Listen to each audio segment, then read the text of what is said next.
네, 안녕하세요. 그녀의 북살롱 미셸입니다. 네, 오늘 소개해 드릴 책은 의사 집하고 닥터 집하고입니다. 제목 많이 유명한 그런 책인데 아마 세대가 좀 젊은 청취자 분이라면 조금 낯선 그런 제목이 있을 수도 있고요. 연령대가 조금 있으시다면 이 닥터 집하고 너무나 익숙한 그런 제목일 거예요. 영화로도 많이 알려진 그런 작품입니다. 닥터 집하고 저는 영화 풍경이 떠올라요. 설원에서 그 러시아 설원에서 그 두터운 코트 입고 그 설원을 걸어가던 그들의 뒷모습이 떠오릅니다. 네, 작가분은 보리스 파스테르나크라는 분이시고요. 러시아 혁명기를 헤쳐나가는 한 지성인의 비극을 그리고 있는 파스테르나크의 유일한 장편입니다. 작가의 모습이 많이 투영되어 있어요. 혁명에 대한 냉소적이고도 그리고 비판적인 묘사와 사랑에 대한 서정적 접근을 통해 인간의 자유와 진정한 삶을 일깨워 주고 있는 그런 아름다운 작품입니다. 먼저 작가에 대해서 좀 소개를 드릴게요. 영화나 이 책의 유명세와는 또 다르게 잘 알려지지 않은 그런 작가분이세요. 출간 당시에는 어땠을지 모르겠어요. 그런데 세월이 좀 흘러서인지 이 작가 보리스 파스테르나크에 대한 그런 정보는 저는 충분치 않았어요. 사실 작가에 대한 궁금증을 가질 그럴 만한 마음의 여유가 없을 만큼 작품이 그리고 작품 속의 주인공들이 저에게 너무나 매력적으로 와닿았던 그런 작품이었죠. 아주 오랜만에 한 20여 년도 더 된 것 같아요. 그 긴 세월이 지나고 다시 이 소설을 주인공들을 만나게 되었습니다. 작가 소개해 드리죠. 소련의 시인이자 소설가인 보리스 레오니도비치 파스테르나크는 1890년에 고명한 화가인 아버지와 피아니스트인 어머니 사이에서 태어났다. 예술적 환경이 좋아 어릴 때부터 그림과 음악의 소질을 보였고 소년 시절에는 스크라빈을 사사해 음악을 공부하기도 했으나 1909년에 음악가의 길을 단념하고 모스크바 대학교에 입학해 철학을 공부했으며 독일의 마르부르크 대학교에서도 공부했다. 미레파 그룹에 들어가 처녀 시집, 구름 속의 쌍둥이, 장벽을 넘어서 등의 시집을 출간했고 상징주의를 초월한 시인으로 주목받다가 또 다른 시집 누이 나의 삶으로 명성을 얻기 시작했다. 독창적인 비유와 연상 기법으로 20세기 러시아 시단에서 하나의 정점을 이룬 인물이다. 그 밖에도 쭉 많은 시집을 내셨어요. 1905년이라는 제목의 시집, 그리고 슈미트 대위 등의 서사 시와 제2의 탄생이라는 시집도 발표했었고요. 그러다가 1930년대에는 형식주의라는 비판을 많이 받았었나 봅니다. 시를 발표하지 않고 한동안 침묵을 지키는 그런 시기를 보내기도 했어요. 그렇게 침묵하는 동안에는 번역 작업을 하셨다고 해요. 셰익스피어와 괴테를 러시아어로 번역하는 그런 일들을 하셨고, 드디어 이 1954년에, 그러니까 돌아가시기 6년 전이네요. 그때 10년간의 역작인 의사 지바고를 완성했으나 소련 내에서는 발표하지 못한 채로 1957년에 이탈리아에서 출판했다. 이듬해 노벨 문학상 수상자로 결정되었지만 소련 문학계에서 그에 대한 비판 캠페인이 벌어졌고, 수상을 하지 못한 채 작가 동맹에서도 제명되었다. 그렇게 불우하게 살다 1960년에 사망하셨고, 산문집으로 리오베르스의 유년 시절 그리고 자전적 에세이 등이 남아 있습니다. 러시아 작가 동맹, 러시아 문학계에서 이 멋진 작가분 파스테르나크를 질투하는 것은 아닐까 상상의 나래를 펼쳐봅니다. 그렇게 질투를 할 만치 작품이 아름다워요. 자, 기억이 나시는 분은 영화와 그 영화 속에 흐르는 라라의 테마 음악을 좀 떠올려 보셔도 좋을 것 같고요. 스토리 속으로 들어가 보겠습니다. 격변기, 러시아 소련의 격변기를 살다간 주인공들의 아주 파란만장한 삶과 사랑이 설원 위에 펼쳐집니다. 주인공 유리 지바고는 시베리아의 부유한 실업가 가정에서 태어났어요. 그런데 아버지를 일찍 여의게 되고요. 10살 때 어머니마저 세상을 떠나는 불운을 겪습니다. 그렇게 가문이 몰락하게 되었고, 고아가 된 어린 지바고는 모스크바의 상류 계급 지식인의 가정에서 자라나게 되어 친부모가 아닌 상태로 자라나게 되죠. 그때는 마침 혁명의 파도가 러시아를 휩쓸기 시작할 무렵이었고, 철도 노동자들의 데모가 시작되고 있었어요. 1905년에는 모스크바의 프레스냐 지구에서 무장 봉기가 일어납니다. 그런 격변기에 주인공 지바고는 다행히 공부를 계속 할 수 있었고요. 의학 공부를 마치고 결혼하게 되죠. 그리고 제1차 세계대전이 시작되자 종군 의사가 되어서 전쟁에 참가하게 됩니다. 그리고 전선에서 부상을 당하고요.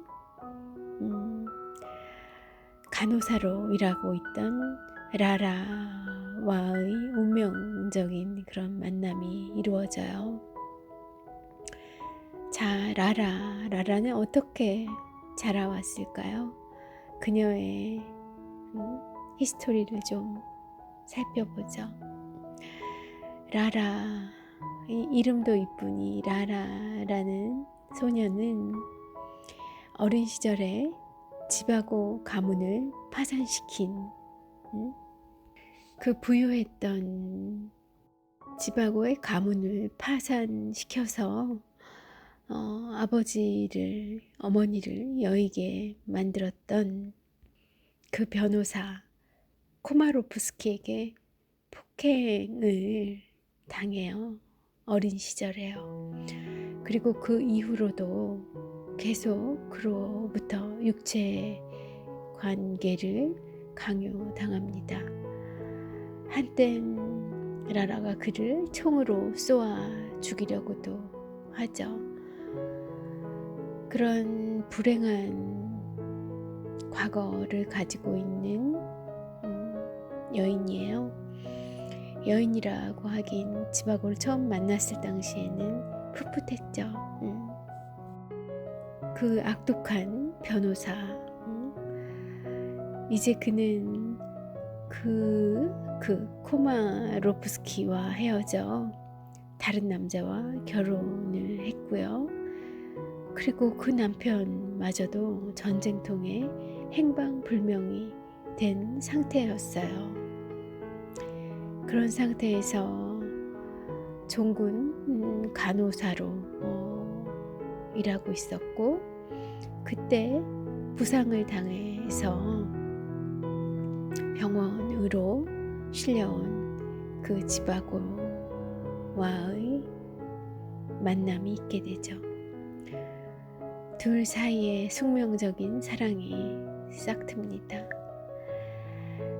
시간이 좀 흐르고 전쟁은 혁명으로 이행되어 1917년에 일어난 러시아 혁명은 전국적으로 번져갑니다.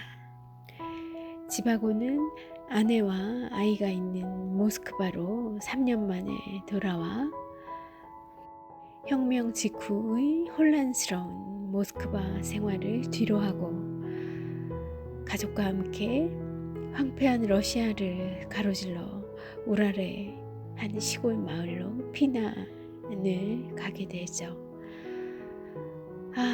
그렇게 어렵게 피난을 갔는데, 그러나 그 땅에도 안식은 없었어요. 시를 쓰고 싶어 했던 지바고는 우연히 도서관이 있는 이웃 마을을 방문해요. 그런데 또 그곳에서 라라와 재회를 하게 됩니다. 다시 두 사람의 사랑이 불타올라요. 혁명으로도 그 둘의 운명을 거스를 수가 없었던 거죠. 그러나 짐작하시겠지만 뭐 하나를 얻게 되면 또 그에 상응하는 뭐 하나를 잃게 되죠. 그 라라에 대한 정열이, 열정이 지바고의 생활을, 가정을 어긋나게 합니다. 아내 몰래 라라에게로 가던 도중에 지바고는 빨치산의 포로가 되어 그의 유랑 아닌 유랑이 펼쳐지게 됩니다. 빨치산의 포로가 되어서 강제로 의사로 일하면서 시베리아 각지를 떠돌게 되죠. 아빠를 잃은 아내와 아이는 난리를 피해 파리로 가게 됩니다. 그렇게 포로 신세에 사랑하던 라라도 잃고 또 사랑하던 가족 아내와 아이도 잃고, 그렇게 자유를 빼앗긴 삶을 보내다가 도망치게 되고요. 다행히 성공합니다. 그리고 지바고가 다시 찾은 곳은 어디였을까요? 라라의 곁으로 돌아옵니다. 애정이 넘치는 공동 생활을 시작해요. 그러나 길지 못했죠. 길게 이어지지 못했어요. 그 사이 혁명군의 지도자가 된 라라의 남편이 군법회의에 회부될 위기에 처해 탈주하다가 총살당했다는 사건이 그 둘에게 알려지게 됩니다. 아, 이제 라라도 위험해졌어요.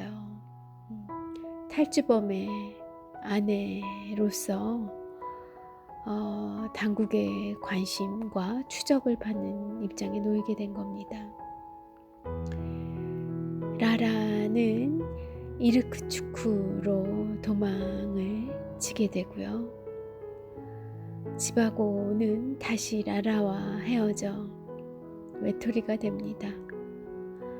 걸어서 눈길을 걸어서 모스크바로 돌아가고요. 지병인 심장 발작을 일으켜서 죽게 돼요. 소설이긴 하지만 당시에 배경이 됐던 그 당시에 정치적 그 정황과 이 남녀 간의 자유로운 사랑 연애에 대한 분위기가 어땠는지, 어떤 정도까지 수용이 되었던 그런 시기인지는 사실 잘 모르겠어요. 제가 그것까지 다 찾아보지는 못했고요.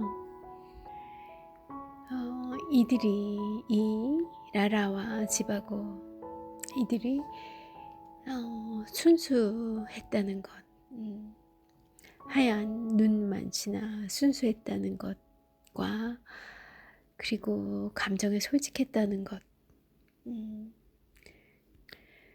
그 점은 누구라도 공감할 수 있을 겁니다. 이 책을 보았거나 영화를 보신 분이라면요. 그리고 그 두 사실이면 됐지. 그 밖에 또 무엇이 필요할까? 어떤 사실이 어떤 증명이 혹은 어떤 정황이 있던들 그것이 뭐 그리 중요할까 하는 생각 들어요.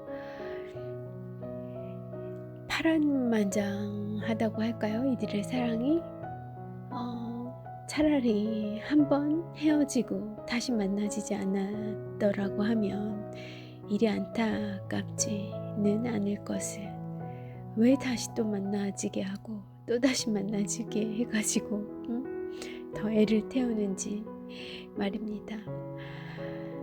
제가 처음 이 소설을 보았던 그 어린 시절에 어떤 것을 느꼈었는지는 사실 잘 기억이 나지 않고요. 너무 오래되어서 다만 너무나 아름답다.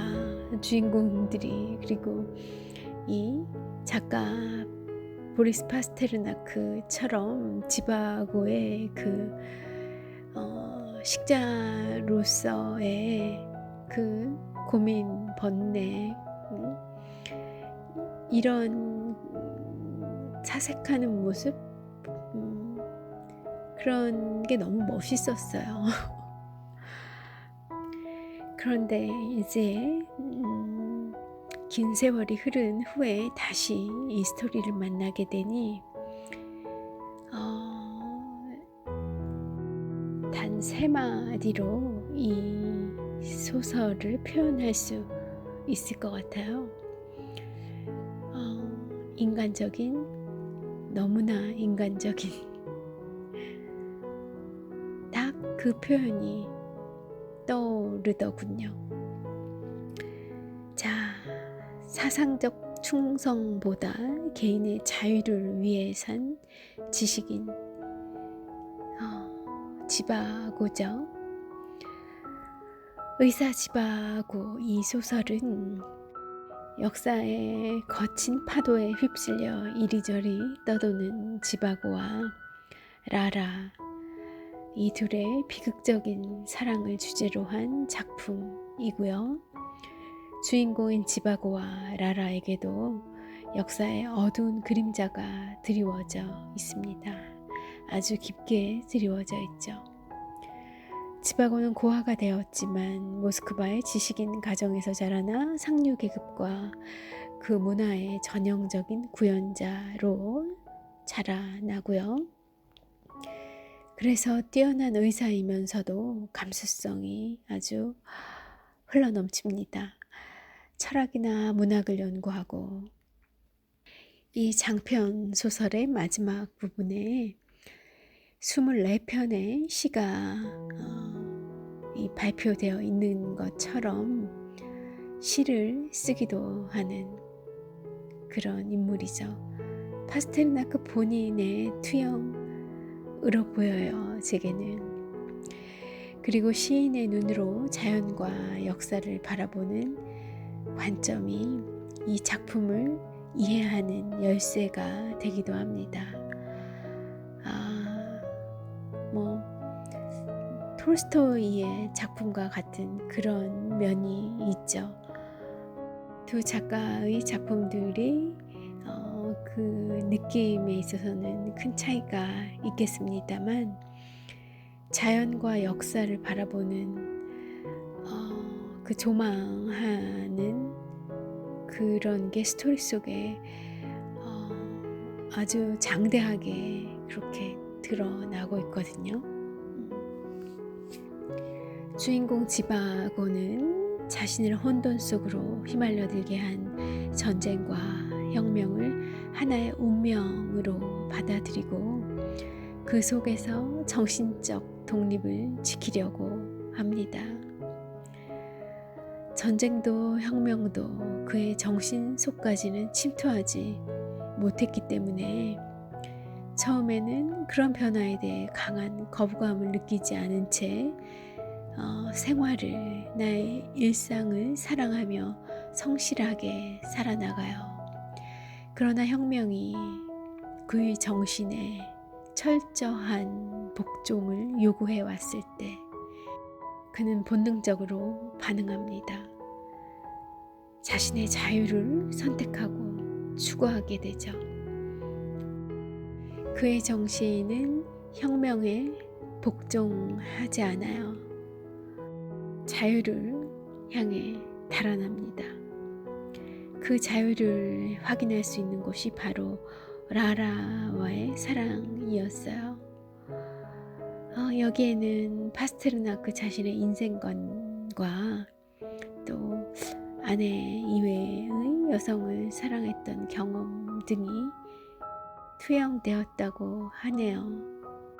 혁명이고 전쟁이고 사상이고 이념이고 그런 것들에 인간으로서의 행복과 자유, 나의 개성, 이런 것들을 희생당하지 않고 사수합니다.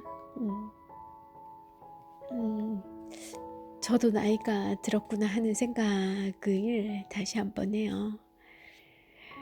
예전에 저라고 하면 보다 젊은 미셸이었을 시절에는 인간적인 그런 소소한 행복이나 사랑 이런 것들을 조금 희생하고 포기하더라도 대의를 위해서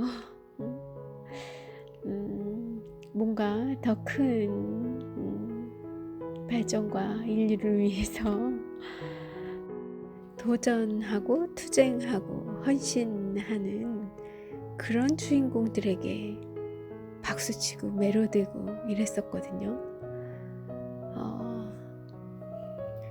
그게 젊음의 특권이잖아요. 그런데 여기 주인공 지바고는 고민, 갈등은 합니다만 결국 대의를 택하지 않고 개인, 나,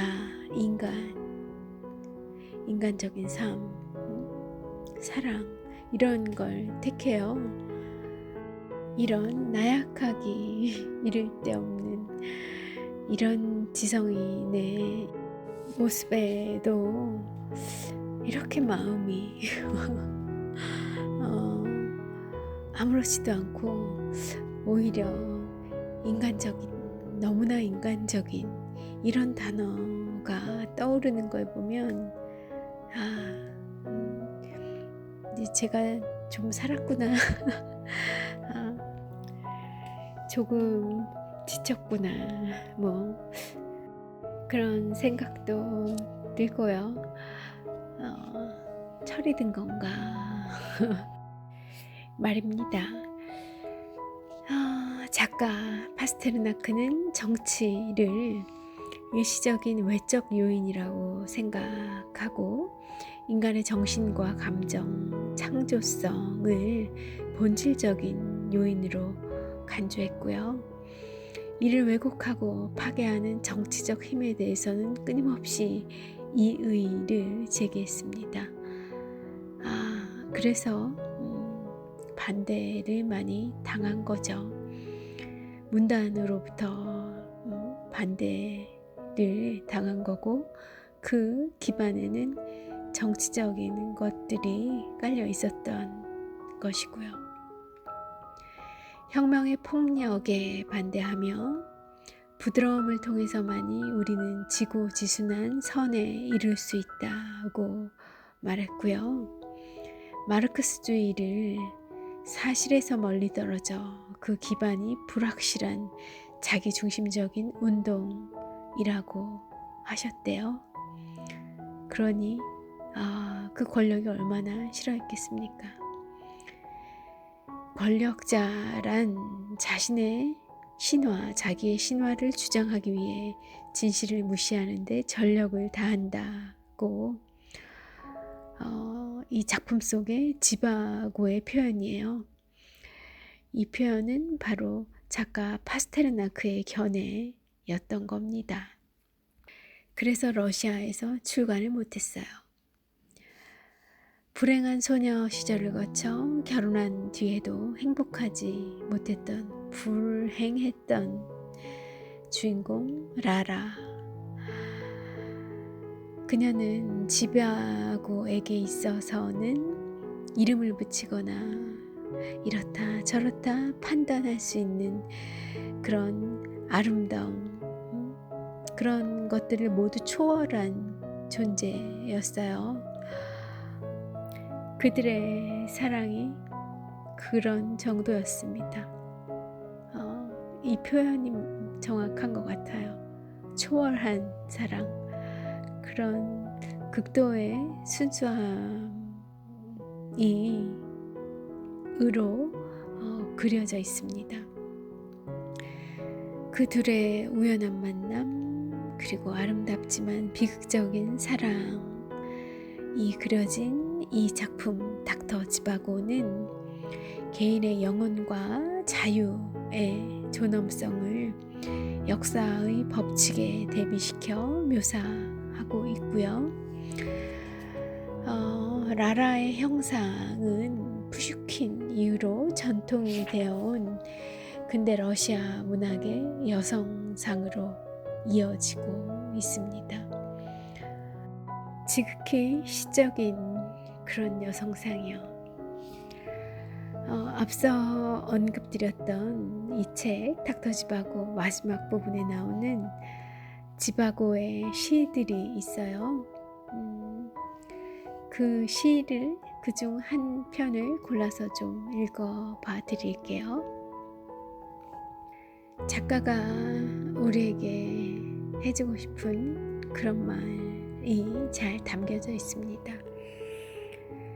유명하게 되는 것은 추하고 세상의 평가는 인간을 높여주지 않는다. 문서의 산을 쌓기보다는 원고를 아껴라. 창작이 지향하는 바는 몰아이지 화제나 성공이 아니다. 어쩌다 무지한 인간들의 입담에 오르내리게 되었을 때의 억울하며 살아라.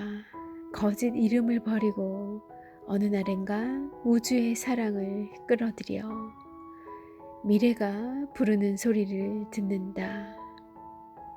그것을 위해서 살아라.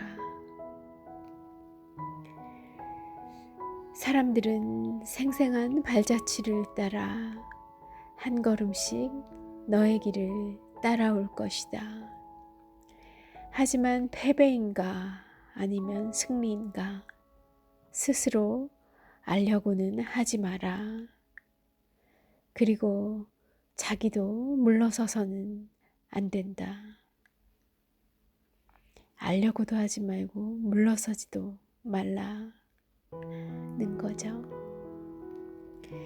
자기 개성을 끝까지 지키면서 그저 살아가라, 살아가라, 살아가라.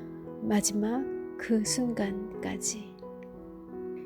작가 파스테르나크가 말년에 쓴 시의 한 구절이고요. 의사 지바고의 주인공 지바고와 라라처럼 불우하고 험난한 시대를 살면서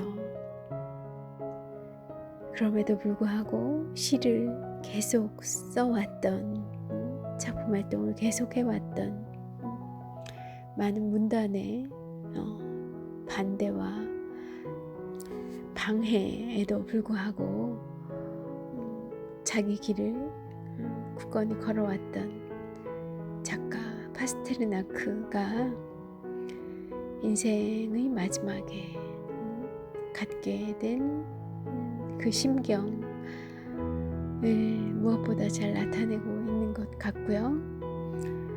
그리고 그 말씀이 현대를 살아가는 이 땅에서, 대한민국이라는 이 땅에서 또 코로나 시대를 보내고 있는 우리들에게도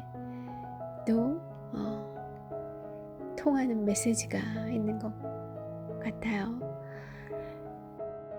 패배인가 아니면 승리인가 스스로 알려고는 하지 마라. 그러나 물러서서는 안 된다. 자기 개성을 끝까지 지키면서 그저 살아가라, 살아가라, 살아가라. 마지막 그 순간까지. 네, 오늘 작가 보리스 파스테르나크의 닥터 지바고 소개해드렸습니다. 눈이 펑펑 내리는 그런 날이었더라면 좀 더 어울렸을 것 같은 데요. 꼭 오늘 들으시지 않으시고 어느 눈 아름답게 내리는 날에 듣게 되셔도 좋을 것 같습니다. 오늘도 함께 해주셔서 감사하고요. 편안한 시간 되셨길 바랄게요. 미셸이었습니다.